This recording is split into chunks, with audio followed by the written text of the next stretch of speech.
All right.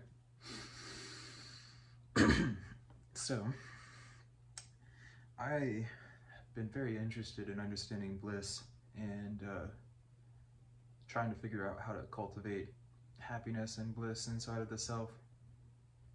I came to realize in my life that nothing really mattered unless I was happy, and that unless I was already able to be happy,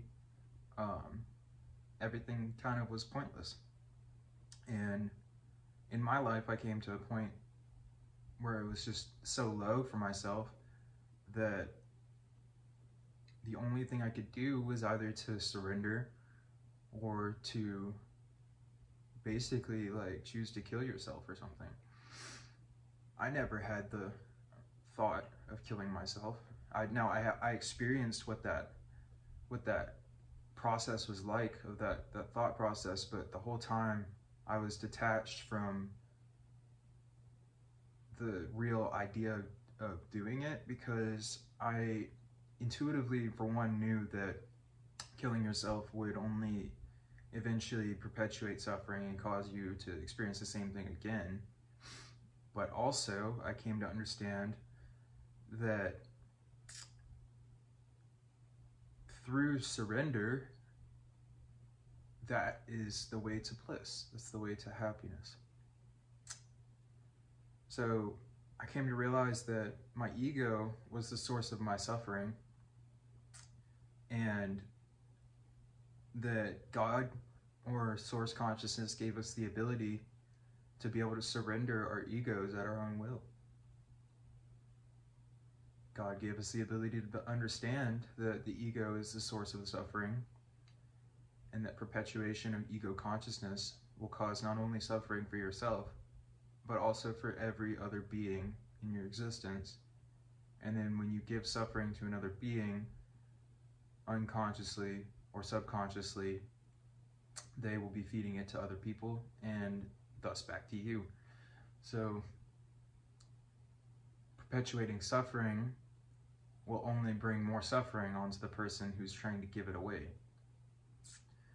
So one thing I learned about suffering was that you can't share it with other people and reduce it. It doesn't work like that. So trying to give your suffering to another person will not cause your suffering to become less.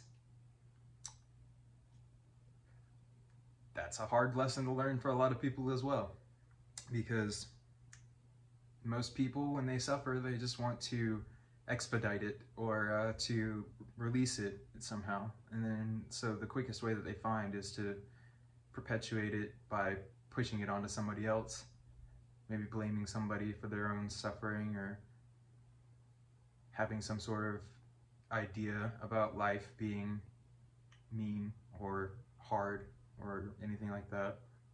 Basically doing whatever they can to not go inside of themselves and figure out why they've been suffering like that.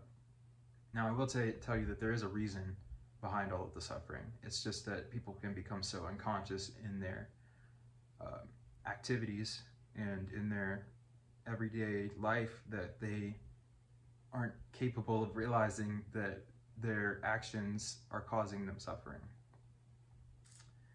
So the mechanism that happens with that is that the suffering just becomes so bad that it's overwhelming, and they're given the opportunity to either surrender or to do some drastic measure to try to fix it. The answer to relieving suffering is in surrender, and the way that you surrender is,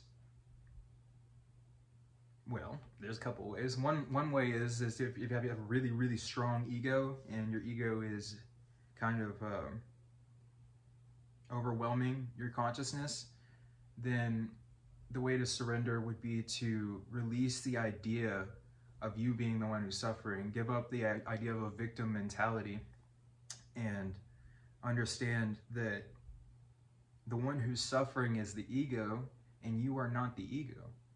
So in order to release the suffering, you have to release your identification with the one who's suffering, and then become something or someone who is no longer suffering anymore. And the way that you do that is by literally giving up your identification with the suffering. You have to stop identifying with the person who is suffering, and you have to start identifying with either the person who's moving towards bliss or happiness, or the person who already has bliss and happiness, even if you haven't already. And there's a part in the Bhagavad Gita where, well, I'll talk about that later, but basically, you know, there's a section where one part is the person who is the utmost of Dharma lies about something. It's trying to state that they've killed Ashwatthama, which was the son of one of the main characters. Anyways, on the bad side, or whatever the, you know, bad side, the Kauravas. Anyways, the point being though is that he actually sacrifices an elephant that's named Ashwatthama, and then he tells the other person that Ashwatthama is dead. The point that this whole thing is that it's possible to say that there are portions of your consciousness that you don't want to experience anymore. It's possible for you to continuously repeat to yourself that those portions of yourself are dead, even when they're not actually already dead yet.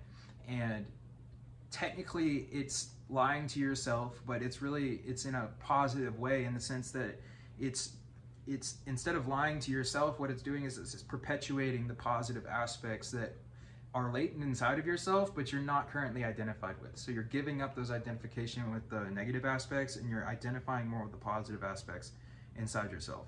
So basically what you're doing is you're saying that this trait inside of me, say that you had a problem with like substance abuse or something in your past, you say this trait inside of me is dead, meaning like this is not something that's going to bring me happiness. I know that it's not going to bring me happiness. I know it's not something that's going to make me feel any better. I know that's just causing more suffering, and I watch myself still doing the same things over and over again.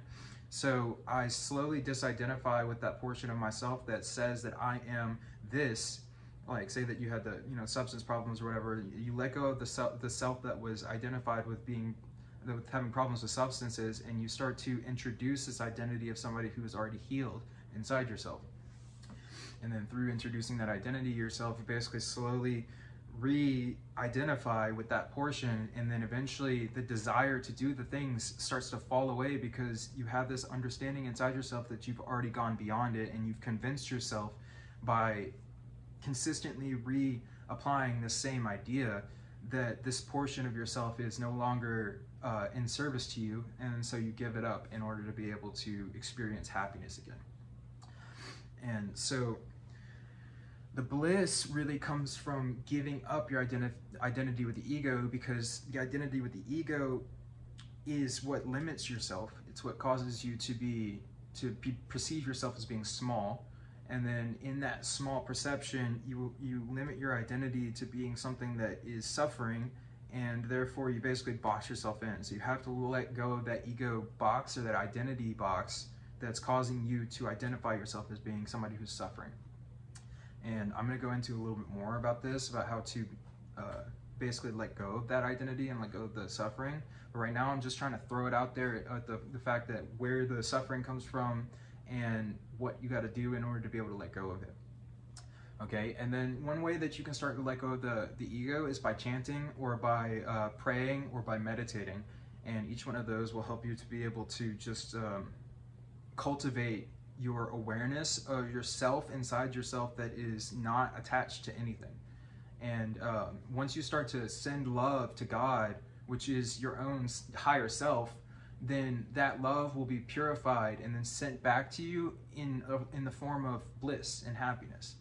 And when you experience that, then it will give you more of a motivation to continue doing that, because you'll realize that that is actually the true way to experience happiness, instead of seeking through external means, or through trying to manipulate your state of consciousness with some sort of external means or something like that.